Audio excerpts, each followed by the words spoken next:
If you ever felt like feedback takes up way too much of your time, but still doesn't seem to make the impact you want, well, you're in the right place. I'm Scott, and today we're diving into fast feedback. Yes, we're talking about actionable, growth-oriented strategies you can implement in under 5 minutes. That's right, feedback that's not just quick, but actually helps your students make measurable progress towards proficiency. By the end of this video, you'll have 3 simple strategies for shifting feedback to focus on growth, 3 for keeping it manageable, and 3 ways to make it visual and interactive. Plus, there's a little bonus tip tucked in here if you stick around. Let's kick things off with why we're here, helping our students grow. Correction is fine, but it's not the whole story. Here are 3 quick strategies that can help you flip the focus. First, highlight strengths first. Before diving into areas for improvement, find 1 or 2 things they've nailed. For example, I love how you use strong verbs here, or great job organizing your ideas. Starting positive makes students more open to hearing how they can improve. 2. Set a single, clear goal. Keep it simple. Focus on one thing they can work on.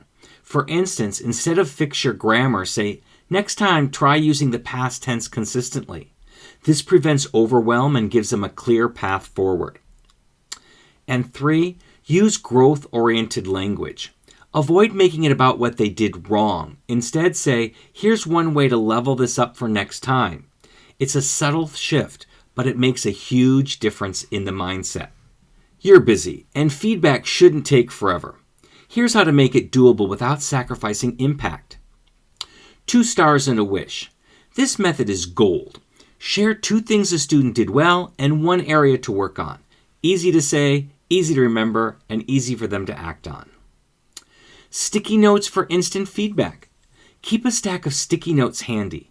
As students work or after an activity, jot down a quick note like, great use of adjectives, or think about sentence order next time.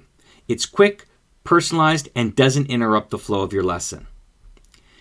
3rd, use rubric snapshots. Don't grade the entire rubric. Instead, pick 1 row, like vocabulary use, and give feedback just on that area.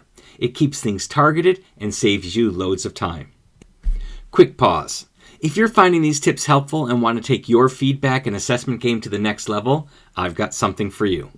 Check out my assessment academy at mm.us/academy. It's a deep dive into building proficiency-based assessments, setting up standards-based gradebook, and using feedback to transform student progress.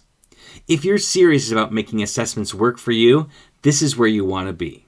Now, let's get back to our final set of tips.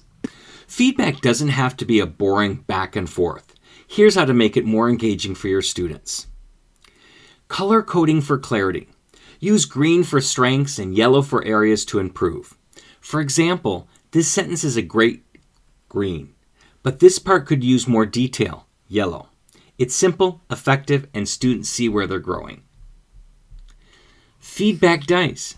Have a set of dice with prompts like, what's one thing you'd improve, or what's something you'd add.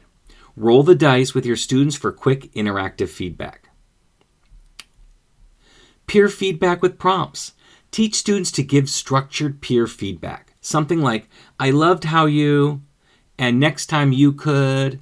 Saves you time while reinforcing the growth mindset.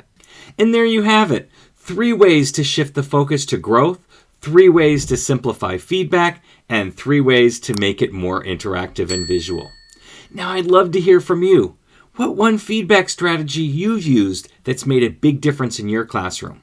Drop it in the comments below. I can't wait to hear your ideas. Oh, and if you want even more tips on feedback, check out my next video, Simple Feedback Solutions to Dramatically Improve Student Outcomes.